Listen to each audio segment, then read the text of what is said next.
Which one do I want? Coffee or alcohol? Which one works better? I have both ready for today. Why do you spank me so? Apologetics with Joel. I don't know, maybe evolution.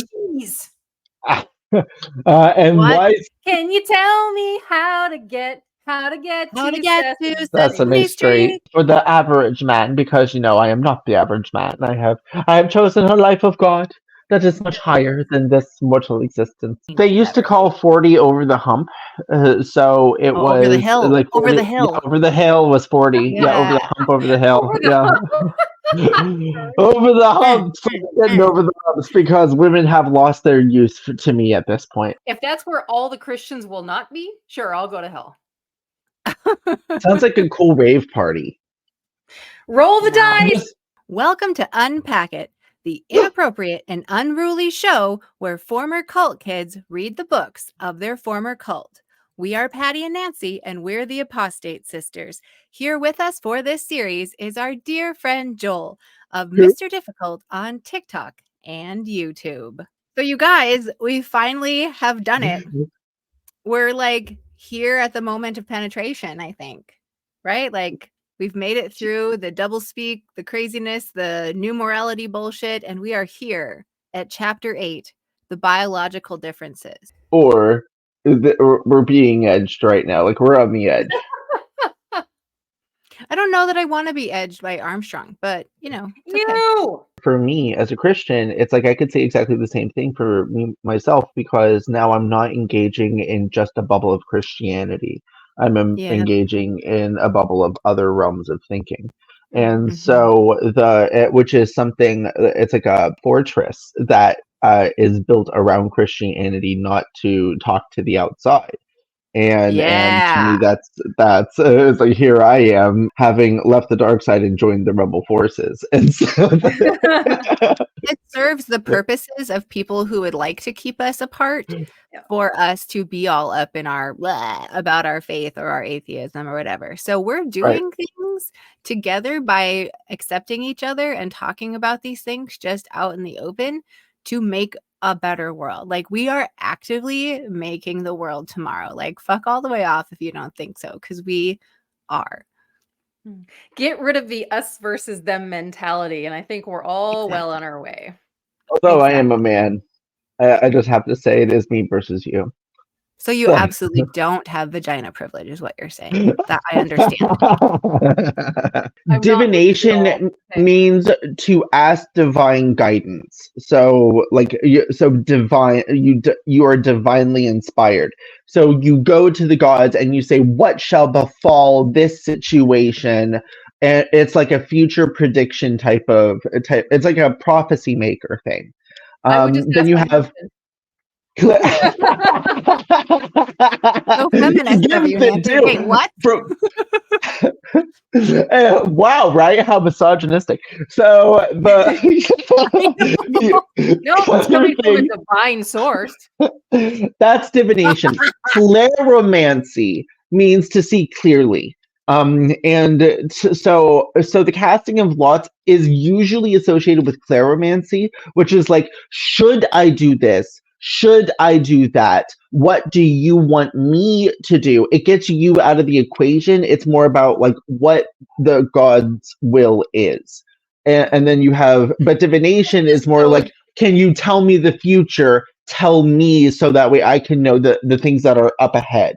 So, I guess this so just interesting shows how atheist I am, because I know it's quack. I know it sounds quack. I feel like I make my life what I want it to be, and if I want something in the future, I'm going to do what I can to achieve that. And I guess I don't get that concept personally. I wouldn't want anything telling me how to live my life. But sorry, go ahead, Pets. Oh, no, you're good. I was letting you finish, but I was just going to say, like, I engage with some of those ideas, but I don't ever think of it in the way that he's thinking of it, or in traditional witchy ways.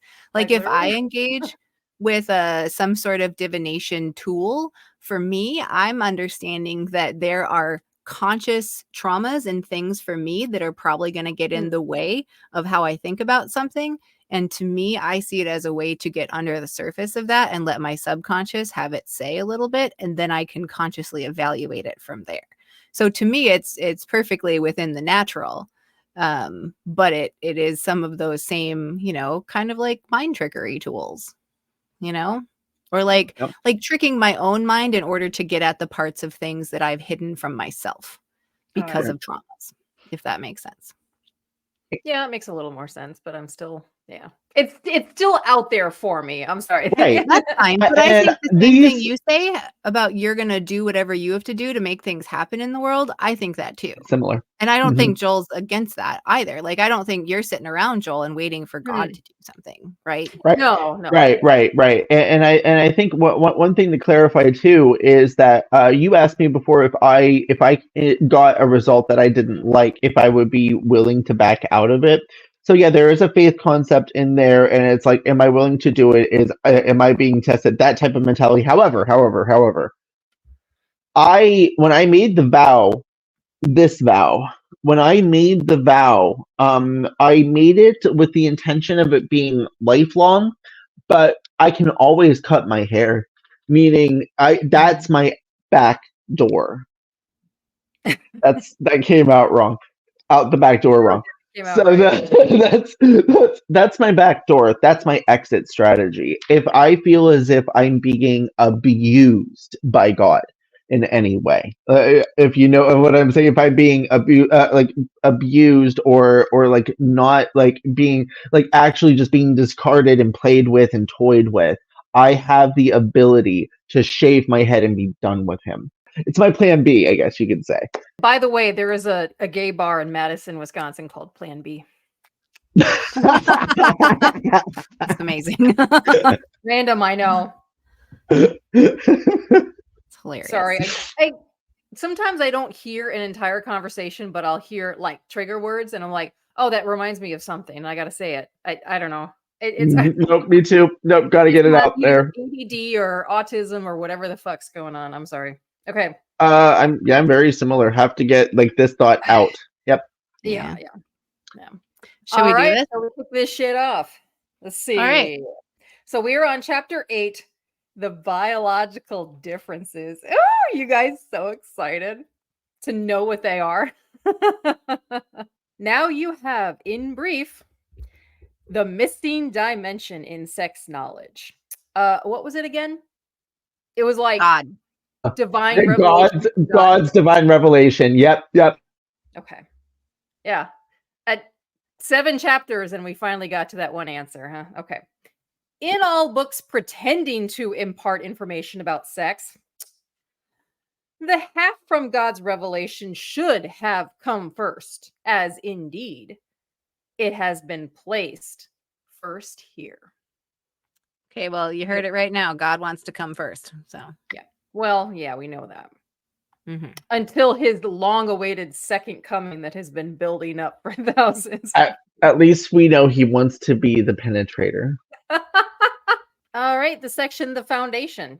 It has, in this book, been emphasized that the Holy Bible is the foundation of all knowledge. Yeah, it's been emphasized, but is it true? Well, we don't know because it hasn't been proven. Especially is this true in the subject of sex. Also, it provides the right approach to acquirable, experimental, and discoverable knowledge. Now we have the foundation on which knowledge of the physical details of sex ought to be built. We have now the true, wholesome, clean, and God-directed attitude as our approach to the biological facts. Now you may view the physical facts with the right attitude. A clean mind, already failed there, and profound respect and awe for the wisdom of God for having designed sex for man's highest good. I know when he says man, he thinks he means, humanity, men and women, but no, he doesn't. I know he really means man's. Right. God's ways are perfect. They are the bestowal of his love. We are ready now to proceed in receiving the necessary biological knowledge. And even in this physical area, The true way is the way of love. Revelation provides the only right approach. Not from behind, I'm guessing. All right.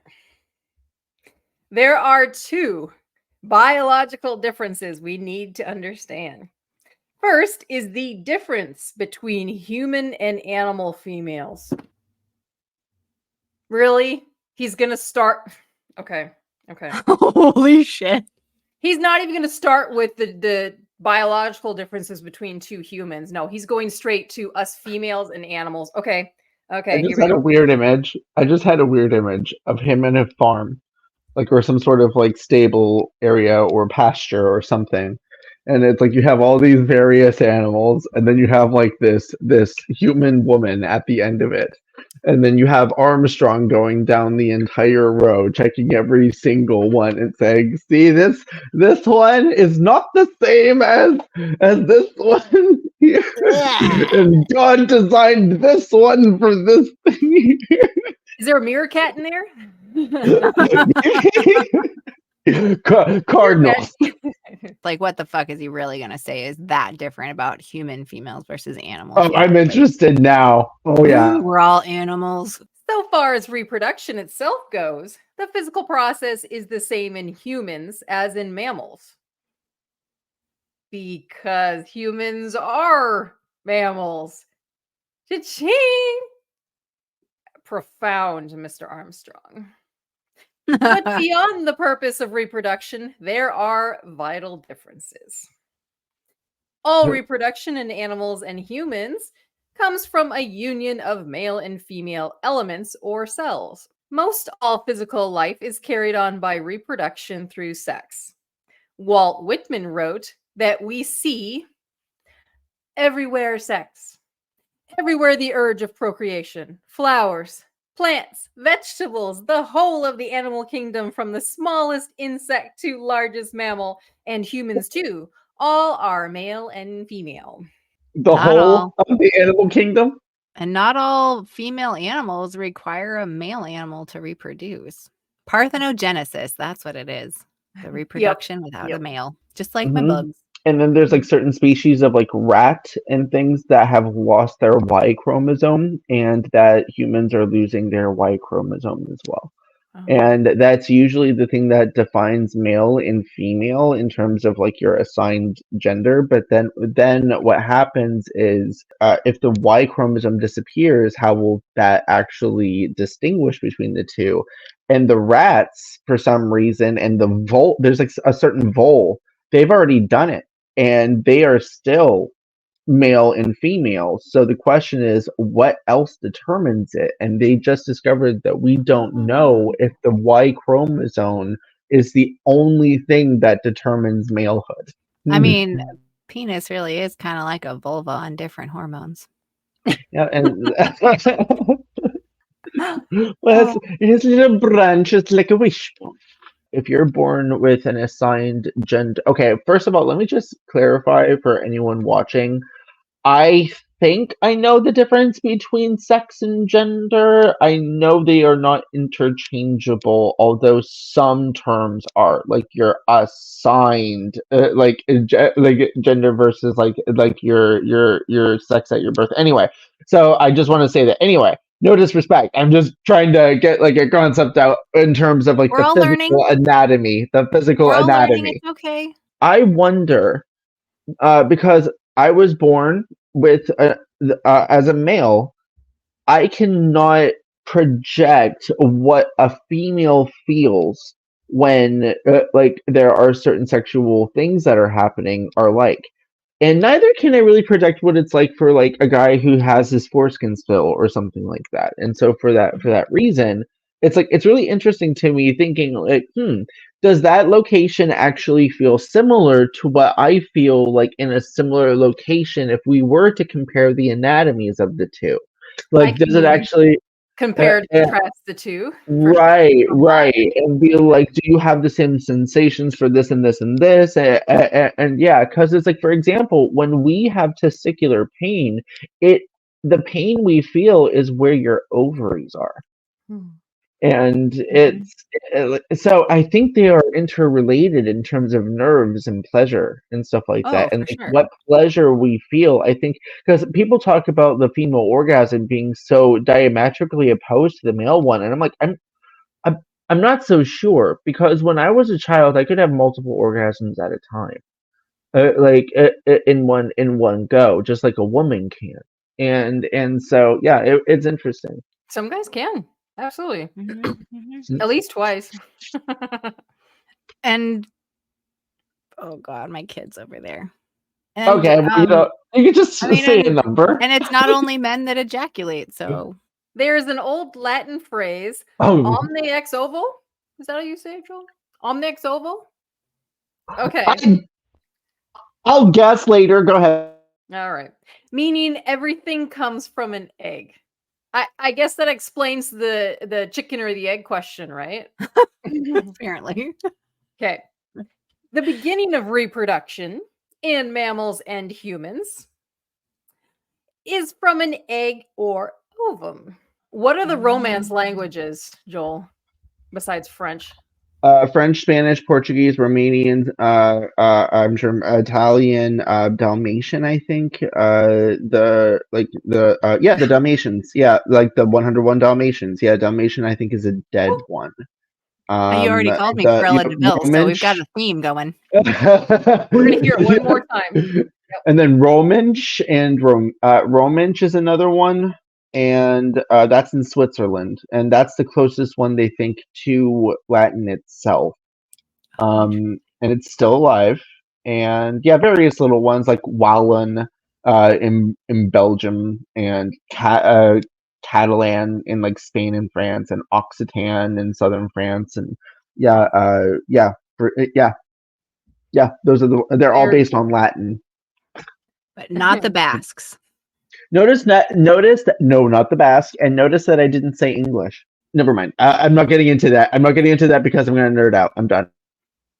Cool. Speaking of nerd out, may I just say, Joel, that you wearing that shirt kind of reminds me of like a Christian missionary that goes door to door with a Bible on a bike. You know, like a Mormon. No, it'd have to be a white shirt and a black tie, right? If you unbutton it a couple, yeah, it's a little better. What's the Joel? Patty's like, oh, let's see your tattoo.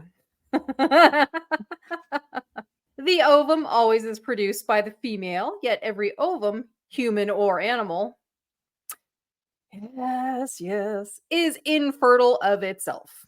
Life must be imparted to it by a sperm cell called a... Can I mispronounce it again? Because I like how I say it better. Spermatozoa. Spermatozoa. Or the seed of life. Produced within the body of the male. Within the ovum is a nucleus or dormant gel. Or dormant germ. After a sperm cell enters an egg cell, it unites with the nucleus, and then a new human or animal has been begotten and is well on its way to developing into the same kind or species as its parents. Even misogynistic against the egg. Oh, I mean, absolutely. He's saying that it's the sperm that brings life. Like, hello, we said this before. Like, yep, the egg has half the DNA, the sperm has the other half. It's a mutual thing. Like, one does not impart life to the other. Like, fuck off, Herbie. Also, I need to play this for you. Okay. Oh, spermatozoan. I was right. I mean, he's doing things where he uses just tiny changes of words to push down the woman's contribution and lift up the male's contribution, which is correct. Obviously nonsense in the face of how this all actually works. It's right, incredibly frustrating. Especially how it's usually the male's effort is usually 5 intense seconds.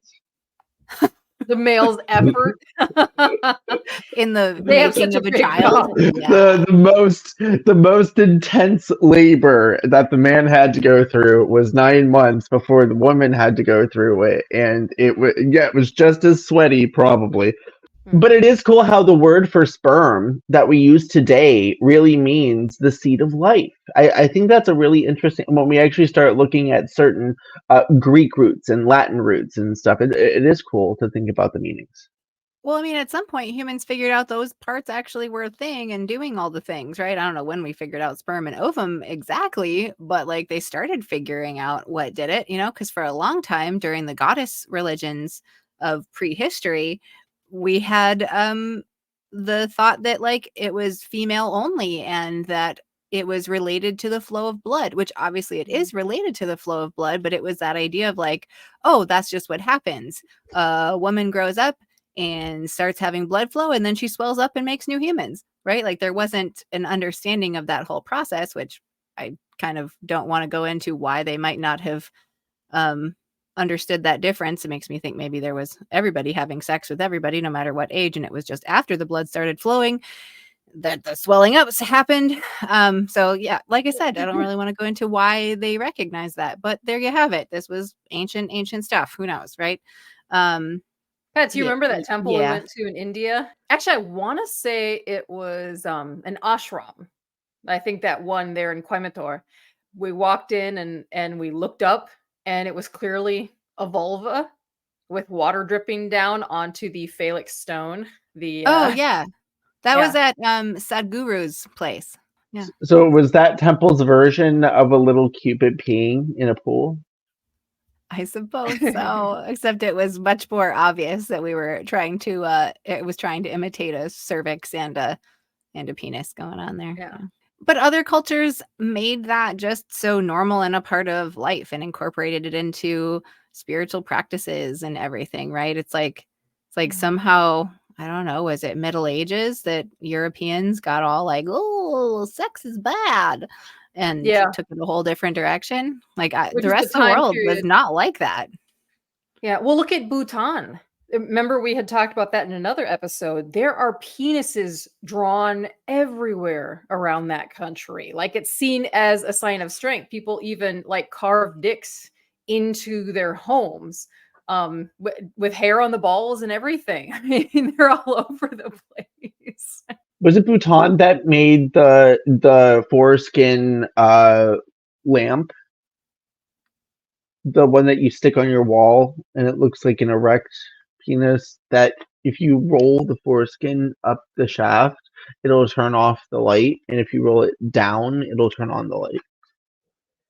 I have no idea what you're talking about, but Ed Gein is coming to mind right now. I know. I was like, belly button lamp? Wait, what? It's a lamp. It's a lamp. So here's the wall. The lamp is like this, and so you roll it up or down to turn the light on. Yeah. No idea. Gotta tell you, I never used one of those while I was an interior designer. Why doesn't America just use all the foreskins that they steal That Moses had to make? They're not going to use the foreskins for lamps, Nancy, because they're too busy using the foreskins to make really expensive face creams for ladies. Ew, are you serious? Yes. Stem cells, baby. Rejuvenate with baby peen. I have feelings about that. Big ones, but not right now. We can move on. This fertilization of the ovum is called conception or begettal. So does anyone else use the fucking term begettal, or is that just Armstrong's thing? Because it's in the Old Testament. Well, he is trying to promote that stupid beget got the child's type of thing, saying that we're begotten sons of God shit. A woman in whom such conception has occurred is said to be pregnant. The growing state from conception until birth is called gestation or period of the mother-to-be's pregnancy. Its birth is called parturition. Did I say that right? Parturition? Parturition? I guess so. Okay. This physical process of reproduction is the same in mammals as in humans. Again, because humans are fucking mammals, Armstrong. But aside from the reproductive process, there are extremely important biological differences between human in animal females. This will be I mean, interesting. obviously, he said that at the beginning of this whole section and didn't answer it. So I guess we're going to go into the next section and answer it. Patti, take it away. Okay. Oh, she mad. She mad. I I'm just mad. don't get it because annoys me. He's No, I was not saying anything. That I was playing it up because I was just like, oh, she mad at the insanity of the content and stuff like that. And this is the thing, though. I was thinking about him last week, not out of my free will, and and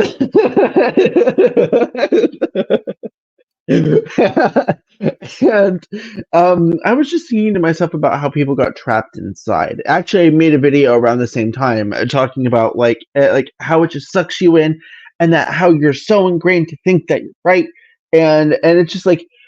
And I was thinking when I was considering going back into the UCG, how I went, and this is YouTube's early days, going back, and his shit was on there even then in like 2007, and his World Tomorrow, his shit, all the booklets, everything were still available in the internet's early-ish days.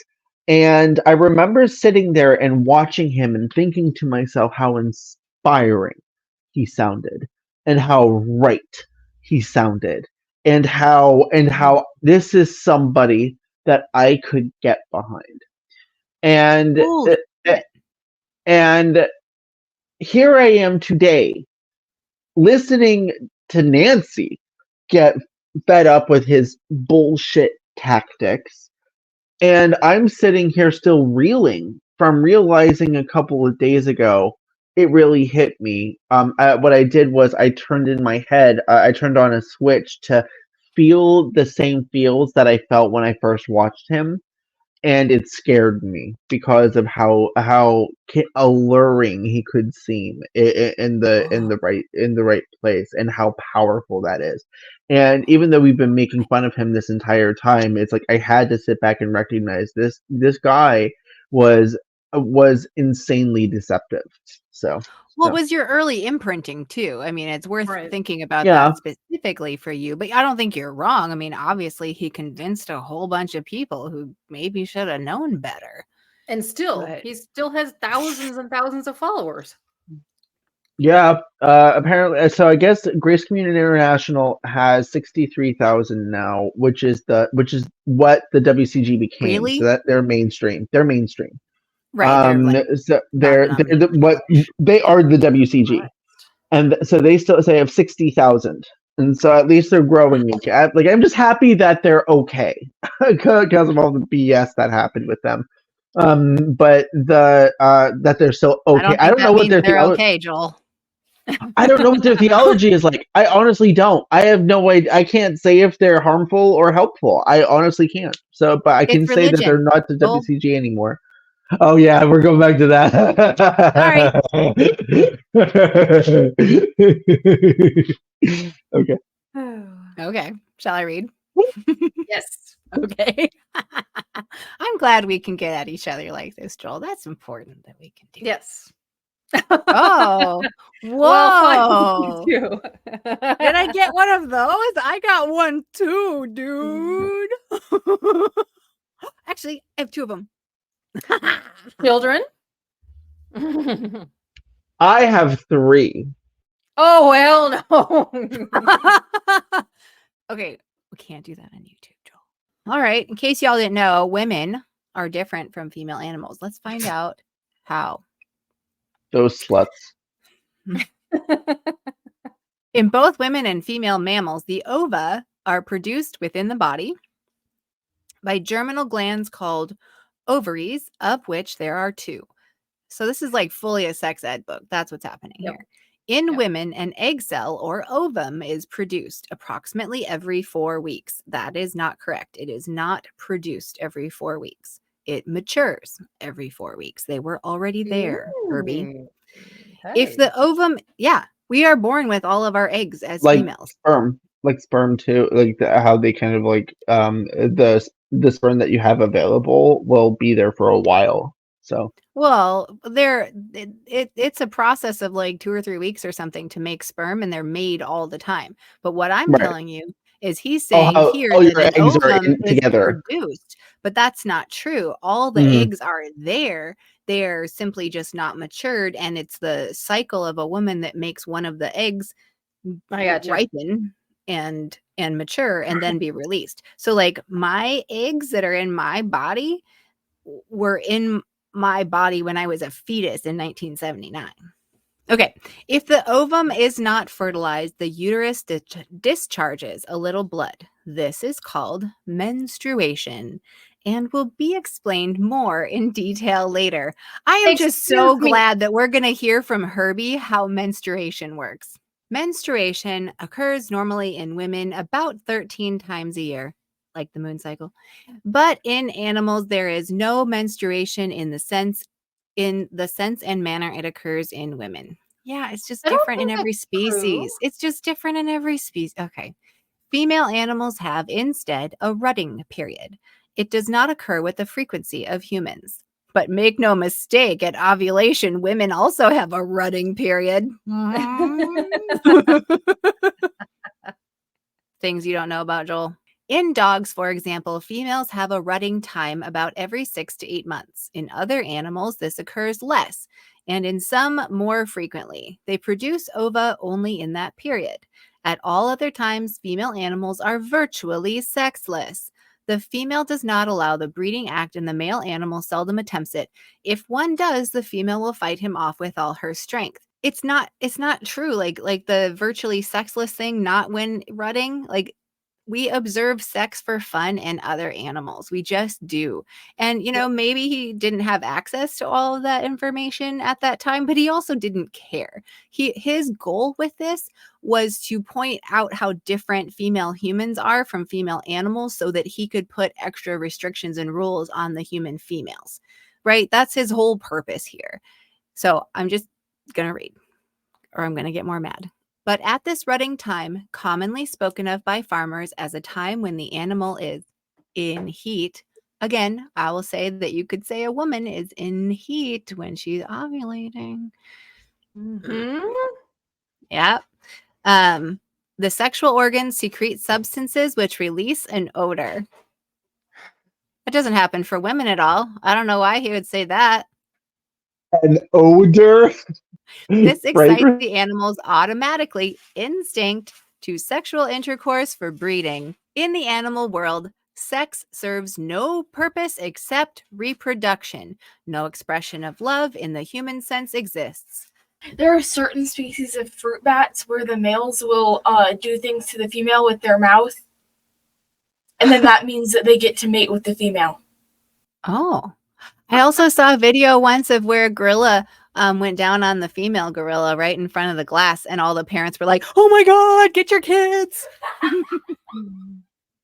I saw a TikTok video of this woman who freaked out because her 2 cats were totally 69ing.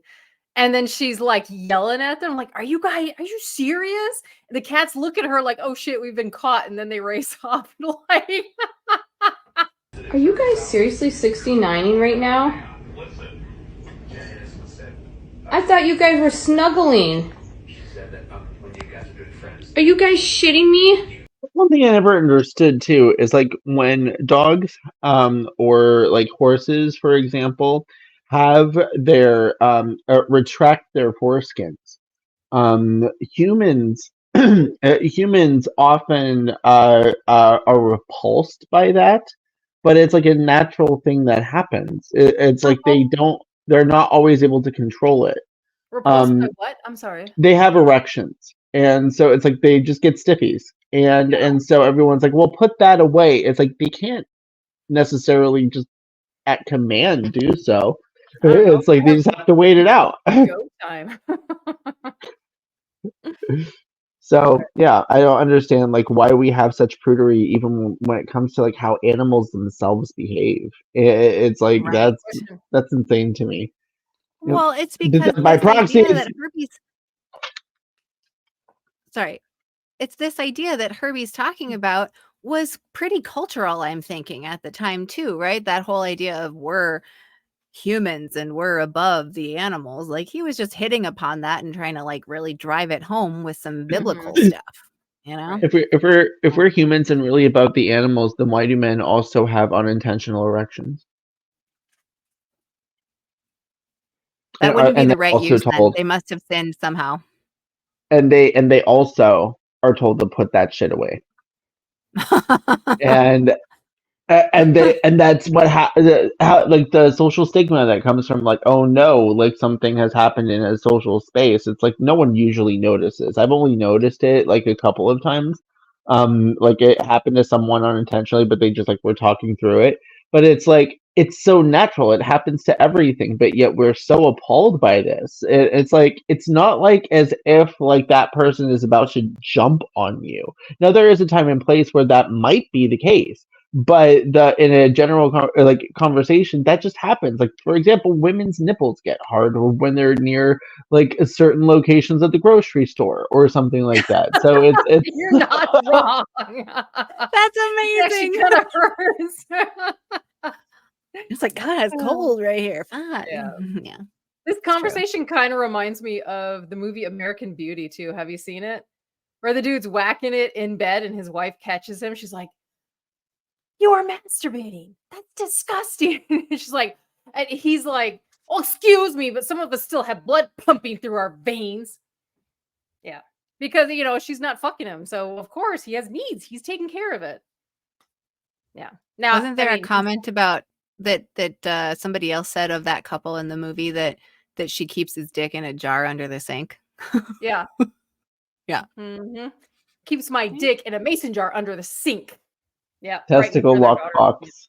That movie's the shit. I love it. If only they had followed God's laws and not deprived each other, they wouldn't have been in that situation.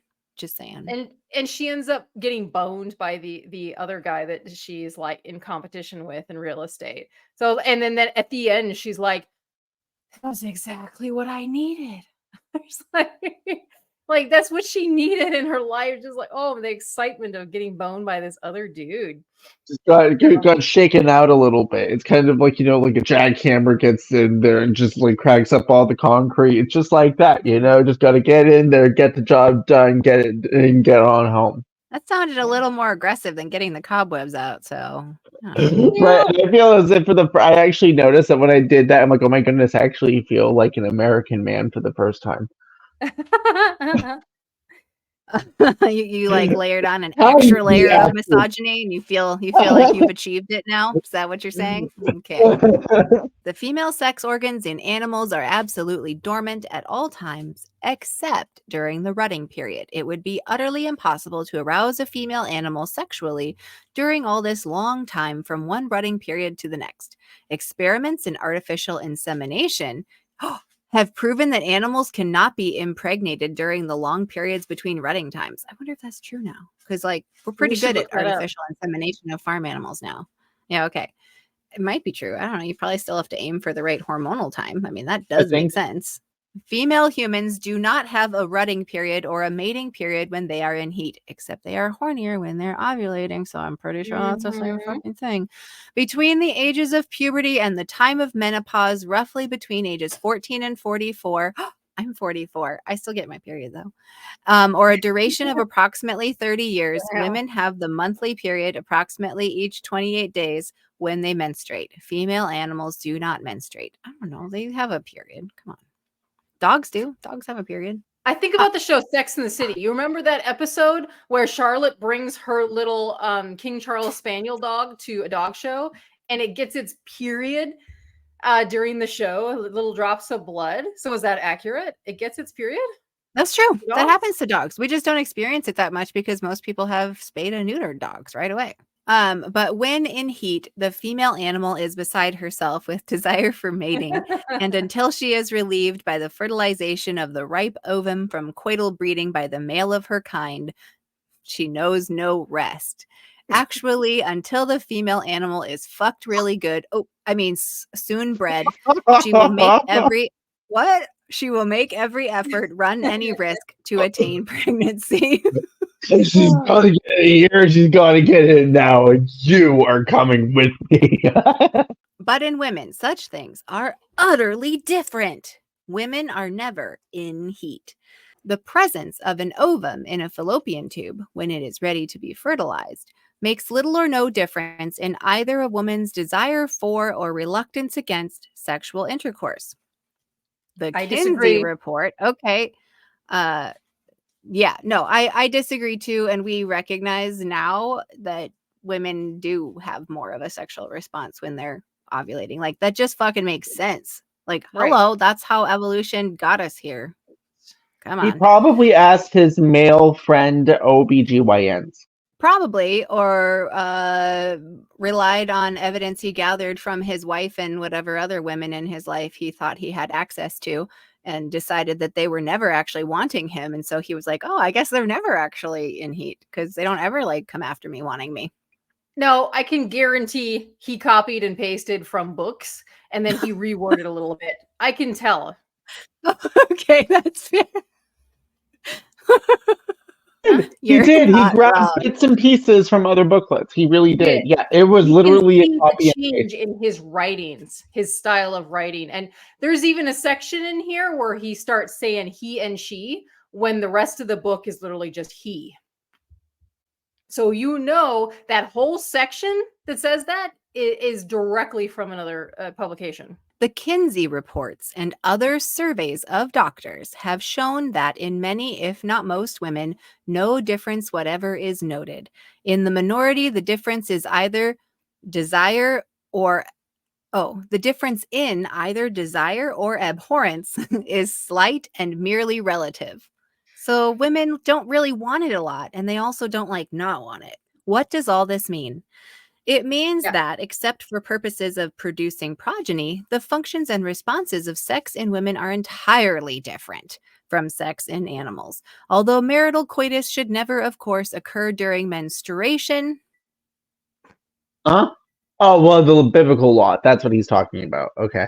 There is no time during the month when a woman is virtually sexless, when sex functioning goes dormant, that she is unable to engage in coitus with her husband. She is as much capable of coitus at one time as another.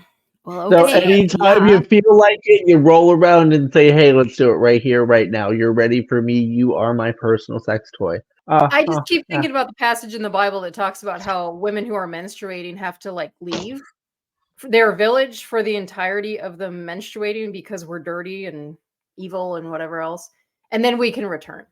Yes. Even get the ick out. There are temples in India that you're not supposed to go into if you're menstruating. Yeah.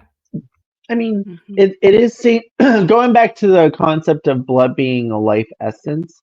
That was the biblical concept, was that when women were shedding that blood, that they're unclean. It was never seen as a sin. So the blood itself is not a sin. It was just, it caused them to be ceremonially impure, as if you had touched a dead body. And I don't like the concept of women being treated as for one time in the month for like 5 days, that they have to leave an entire community and sit outside for 5 days. But that's ridiculous to me. But he's still putting women on the outs during that time, saying she's not allowed to have sex during that time. I do understand why humans would have been afraid of it. Like why humans would have thought that maybe she was like losing her lifeblood or something, and that it could have infected the man somehow. I don't know. But it might have come from a law like that. We've had all kinds of weird superstitions over the centuries. Exactly. Yeah, like how long hair would pull semen in. Wow. Wait, what? Like a man shouldn't have long hair because it'll mess with the semen?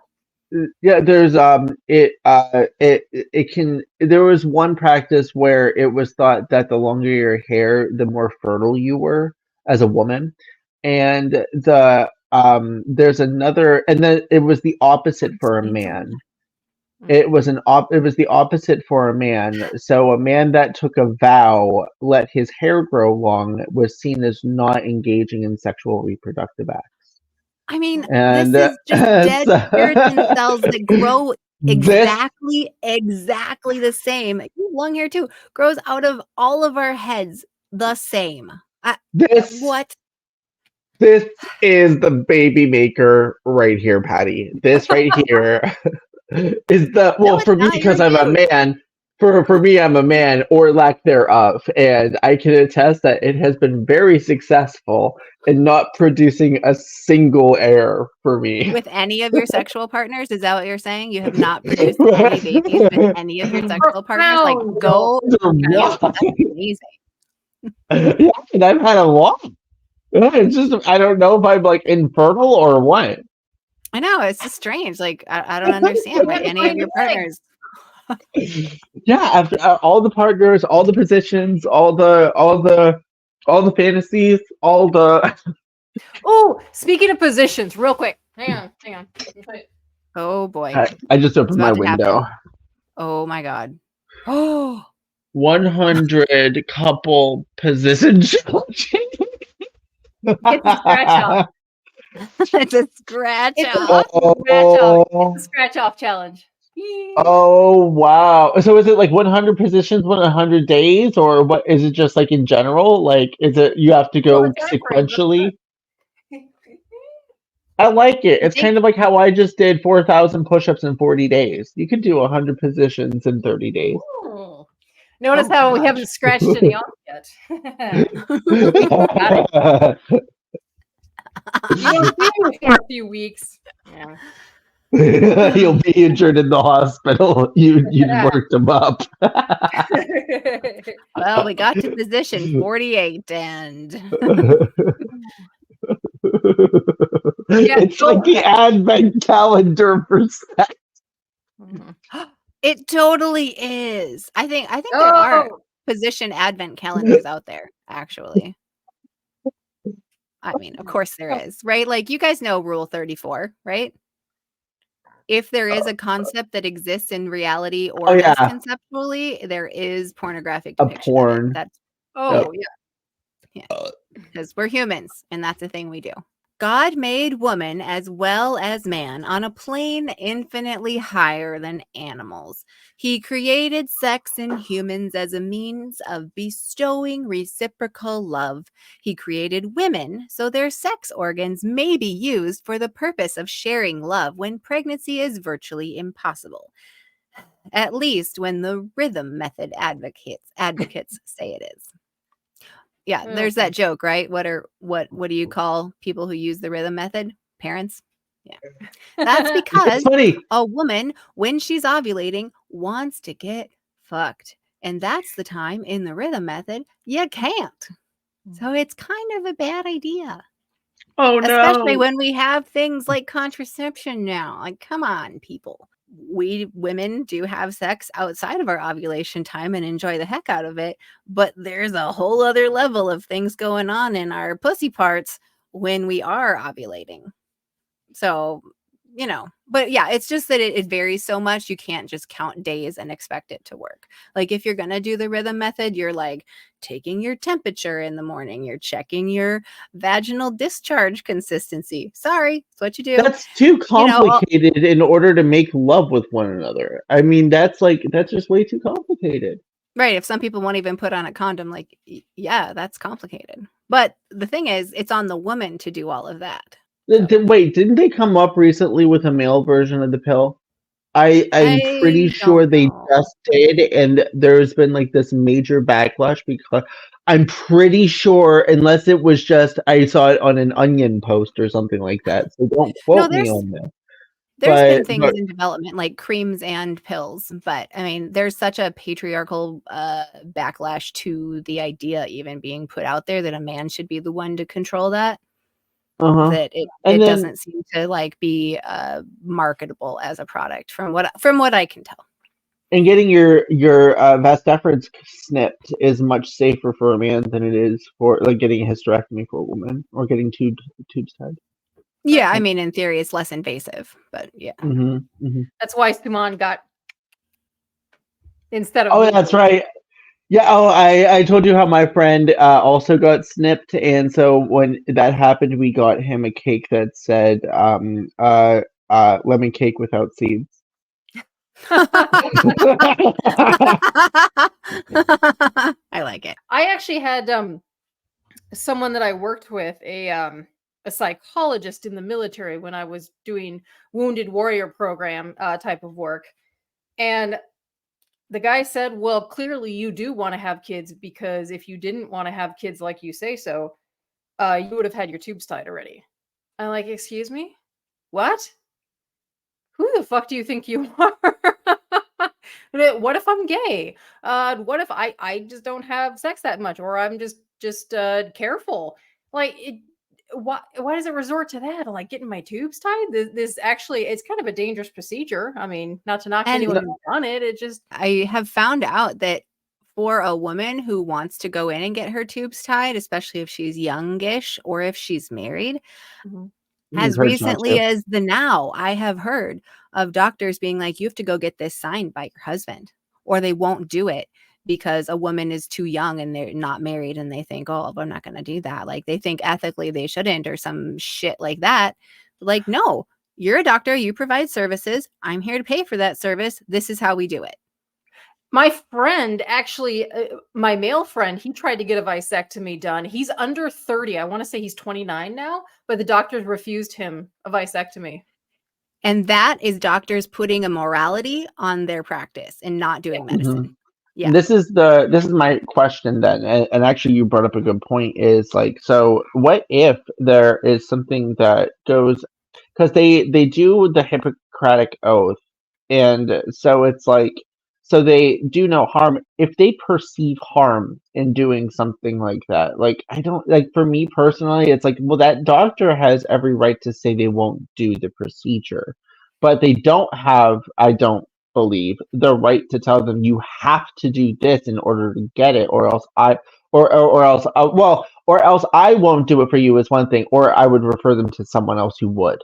But But then then what if who you have am a I doctor that's being like hypocritical? Jehovah's Witness and they won't do a transfusion or some shit? You know what I'm Right. saying? Like this is Right. just such a fucking can of worms if you start denying medical services that a literal adult is asking for and ready to pay for. Mm-hmm. Right, and I agree. And I feel as if you're already an OBGYN, you should be equipped to handle things such as that. And I do agree with you as far as that's concerned, and that maybe they should find another practice. Where do we go against our own moral code in order to do something? Because I have to be careful about the things that happened in Germany.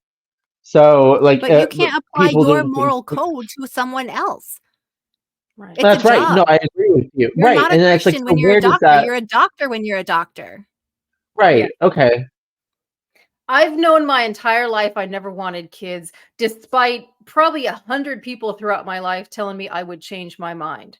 Here I'm 42 years old. My husband's had All a right. vasectomy, and I still have never had the slightest interest in having kids. I've had the So same many people thing. have told me I'm going to change my mind. A No. doctor doesn't I get to decide morality. That is the thing. Well, what does morality have to do with it? People, Exactly. but there is morality attached to the Hippocratic Oath. That's why I brought that up. So that's why I'm I saying don't it's like think we there can't is attach. though. The do no harm can be shown scientifically. What if all doctors were told that, like, like, I don't know, to start doing something that was harmful? Like, actually, I'm trying to avoid all political concepts right now. Like, let's just say euthanize people at the age of 70 and above. Let's just say that, okay? And because that is seen as, oh, this is morally decent for people, that they don't have to go through any sort of pain and stuff like that. I'm just trying to use an a throwaway example. And then, like, a doctor saying, I cannot morally do this. Like that, I feel as if there's a clear distinction, but my question And is, they where shouldn't is be a the doctor line? in that place. If that's what the job entails and they're morally against it, that's not the job for them. I Because you just don't know cannot where. live real life in society with religion dictating it, because we are not of all the same religion, right? And so that's the problem. If a doctor is trying to say, I'm not going to do this because I'm morally against it, that's that doctor putting his morality or her morality on you, the patient. And that's not okay. That's not covered by the Hippocratic Oath. Because talking about, like, death penalty as well, like, doctors refuse to perform that procedure because that is doing harm. Yep. Sure. I mean, also, I get that they have to do it because it uses tools that doctors would use, but I don't see that as medical care or health care. It's not called medical care. I mean, in some ways, it's an imposition of morality too. But yeah, boy, talk about some nuance there. We could go there, but maybe not today. I gotta calm down. All this talk about Herbie and doctors, like getting in on women's autonomy, it makes me fucking mad. Animals do not marry. The use of sex for breeding purposes in animals is not a matter of lovemaking. Okay, get ready for this paragraph, everyone. Oh gosh. Can you imagine a big bull and a cow in passionate embrace with their arms around each other? That is, trying to wrap their front legs with their hooves around each other, trying to hug and kiss and caress and make love? If a circus could ever train a bull and a cow to put on such an act, it would be sure to bring the house down with side-splitting laughter. You may be sure the circus people would have thought of that and done it long ago if it were possible to train a bull and a cow to go into a love embrace. This is some horseshit. This is so weird. Well, I'll tell you this. Sex serves no purpose of love with animals. With mammals, reproduction is brought about by the same process as humans, but animals do not marry. Animals do not have either philia or the eros love. Animals cannot receive the agape love from God. With animals, sex does not stimulate desire for love or, for that matter, for lust. I disagree with that. You ever see penguins in their loving embrace? Yes. Mm-hmm. Yep. So he's basically saying that there is no concept of love in animals whatsoever because he just listed all the words for love. And he's like, yep, they don't fit any of them. I'm like, oh, I call bullshit. Why do people refer to human lust as animal passion? Do they, Herbie? Do they, though? Why do some women say men are brutes? Why insult the animals? They do only what God set their brains to cause them to do by instinct. In women, sex is a love stimulant. Not necessarily. Women can and usually do engage in sex as a love embrace, even at times when pregnancy is impossible. Female animals cannot. When a female animal is served by the male, there is no love embrace, no love making. The male mounts on the back of the female, imparts the fertilizing spermatozoa, and departs. Human bodies were deliberately designed by God in a different manner so that sex in humans becomes an embrace of love. All right. I think we are all evolutionists here. So how about Joel reads the section, What Evolutionists Don't Know. The evolutionists, in willful and inexcusable ignorance, classify man with the animal kingdom. There was no intelligent creator. There was no rational, thoughtful, and wise planning and designing with purpose. In their stubborn, irrational rebellion against revelation, they formulate and religiously embrace in blind faith ridiculous and vanity-inspired fables. They cling defiantly to the... Wait, really? What fables? Wait, are we saying that we also... No, because we have the truth. Yeah, that Bible stuff. Gosh. It's not mythology at all. There's no animals that speak like in fables. Go ahead, Nancy. Themes that we've seen over and over throughout every other kind of mythology that also shows up in the good book. Come on. What vanity-inspired fables is he referring to? What fable are we reading? Garden of Eden. No. Balaam in the ass. When you said Balaam, I was like thinking that was a verb, and I was like, Balaam in the ass, and I was like, what does that mean? Bail him in the ass. That's what I definitely heard. Balaam in the ass. Turned around and said, why do you spank me so? They cling defiantly to the postulate that man descended. That the man descended over millions of years from animals similar and ancestral to the anthropoid ape. All this by hereditary reproduction, brought about by natural processes and resident forces. How? That's right. And what? Resident forces. How, wow, how, when, and why then did animal instinct disappear and human mind with its human spirit arrive on the scene? And if no intelligent God designed and created sex for definite purposes, just how do we explain these amazing sex differences between animals and humans? I don't Because know, maybe evolution? species.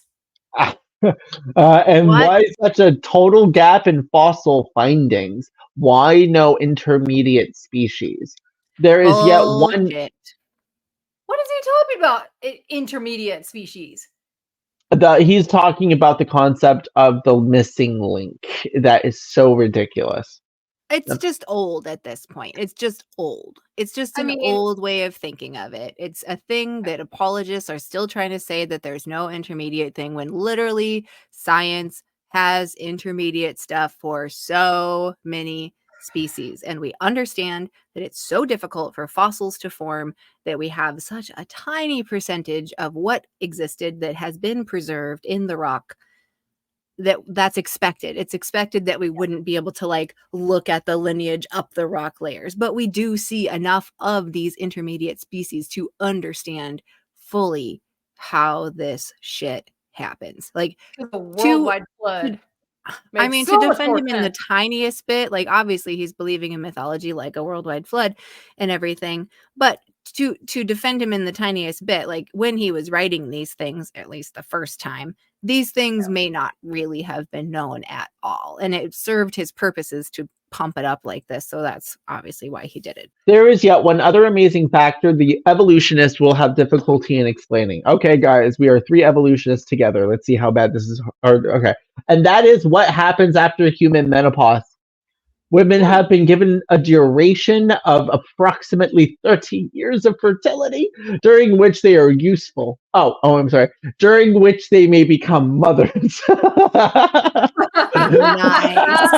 Nice job. At an age averaging 13 or 14, girls reach the age of puberty. That's all you get when you're young. I'm sorry. At that age, their breasts develop for the purpose of supplying milk to newborn babies. Their sex organs. Mine have never been used for that purpose, and I'm Oh. pretty sure they're useful in other ways.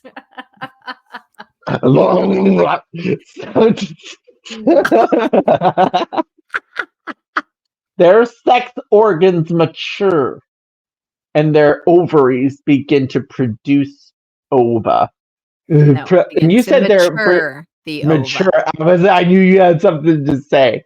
These egg cells usually are produced at the rate of 1 every 28 days, or not produced. He keeps saying produce now. Oh, that's interesting. The alternating from each ovary. If the ovum is fertilized in the like if he wanted to produce one time, I was gonna let that slide. He said it 3 times now, like in a row.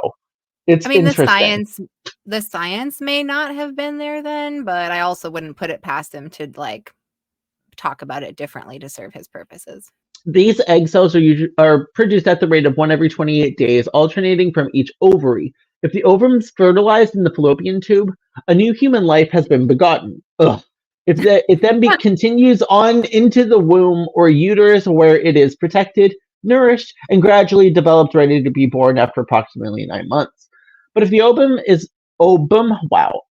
is not met by a sperm cell and fertilized, and some doctors say it has a life of only 48 hours after leaving the ovary, it dies.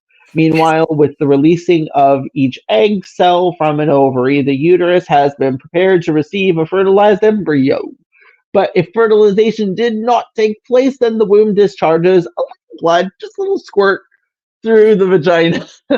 Gradually, just a squirt, over a period of about 5 days. This is called menstruation. Wear some white. Although the menstrual period occurs generally about every 28 days, many, if not most, girls experience irregularities, getting hysteria, beginning at the age of puberty. Sometimes this irregularity persists for some years before a regular rhythm is established. Unless this irregularity is quite excessive, it need cause no alarm. As soon as a girl begins her menstrual periods, she is physically capable of becoming a mother. But she's not yet for some years, mentally and emotionally mature enough for motherhood. Try telling that to people in the past. But I This thought this is physical- God's perfect design. Why would you Huh? make a girl menstruate before she's physically and mentally able for motherhood? Hey, God must have gotten that one wrong too. Well, whatever. No, but he doesn't make mistakes, right? Oh, He no. put balls on the outside of the body for a reason. Yes, right. To assert dominance. By putting that Assert- vulnerable part on the outside where it can be so easily kicked? I'll question God's design all fucking day if you want me to. Did you not see my arm muscles and my big thunder thighs and my Oh, and the big human abs? eye is so fucking amazing. Like, come on, except half of everybody's nearsighted. Fuck all the way off. Can we just read That's this, true. bitch? It's very true. Yep, this physical capacity for reproduction continues for approximately 30 years. Then a woman reaches the end of her life. Oh, the change of her life called menopause. the change of life period called menopause. Okay, so you want me to really quickly round this out? This is a very short enough thing that I can slap through. All right, let's do it. No, please don't slap through it. After menopause, let's see how well he does. Some women reach this period of change at about age 40. Some, rarely, as late as age 50. The average will be somewhere around 45. This menopause is a more or less trying experience. There will be nervousness, often complaint of hot flashes, and sometimes neurotic disturbances.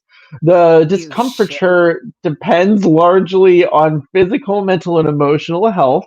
Some women foolishly have internal sex organs removed by surgery at this time, only to discover later that they obtain temporary relief at cost of greatly increased mental problems as well as physical hysteria, probably. But why this menopause stage? But why? A friend of ours has had a hysterectomy, not by her choice. She had cancer. He's saying that she has mental problems now because of that? Could. High propensity for them. No way. Why? One has nothing to do with the other. Okay, what I can say here is I know that for a long time, hysterectomies often included the ovaries and sometimes still do.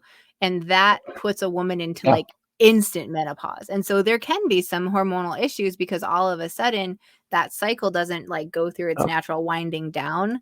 It's just like boom, right? So it can be really trying. And I know a lot of women really do struggle with their emotions during this time because it's a big shift. I suppose, similar to the swings. It's a big shake. Yep. Yeah. Okay. So it can be a rough time. I know our own mom had a really rough 5 years. Now, granted, that was also in the context of the church falling apart. So how can you say what was, depressive stuff going on from this versus? I know, right? Like I know she had a really rough time and didn't say a word, just kept her pain to herself. I know that. Still does. But yeah, still does. And there's lots of reasons silently protested. Here again, the wise design of a loving, all-intelligent creator is emphasized. After this stage of life, women simply should no longer carry the responsibility of caring for babies and training young children. Children begin to get on their nerves. Wow. Neither women nor men ever reach the age where they no longer enjoy children. Wow. You see, this is the age when they usually become grandparents. God has designed things so that all grandparents find their own grandchildren are just as sweet, lovely, and dear to them as their own. They now have the privilege, barring geographical separation, of enjoying the grandchildren on occasion. Wow. Except in every human society around the planet that has lived multi-generationally forever and always. Okay, American centricness. So there was intelligence, wisdom, loving. No. It is a real joy to see the little tots come scampering onto the grandparents' home. But after an hour or 2 or 3, it is somehow a welcome relief when their parents take the kiddies home. Grandpa just simply ought not be burdened down too often with the care and responsibility of the children. The brats. But so there was intelligence, wisdom, loving concern in the designing hand of the creator. When a woman reaches this stage of life, her ovaries cease manufacturing ova. That factory is closed. No such change takes place in men because men are amazing. Yeah, they do lose their desire. There is a mild sort of menopause in men, more mental than physical, but men may become fathers into a very ripe old age, as Herbie is well aware. The creator designed human sex but not animal sex as a means of expressing pure, righteous, and undefiled love. And God commands husbands, love your wives, and also for women to love their own husbands. Now, should a husband and wife stop loving each other after the age of 45 or 50? Never. And so a benevolent, loving God designed women so that they're freed from the exposure to pregnancies after this stage of life, but their participation in sexual love with their husbands does not cease, and he writes it like a command. He writes it like a command. The book does not cease. This is him being told no by Loma.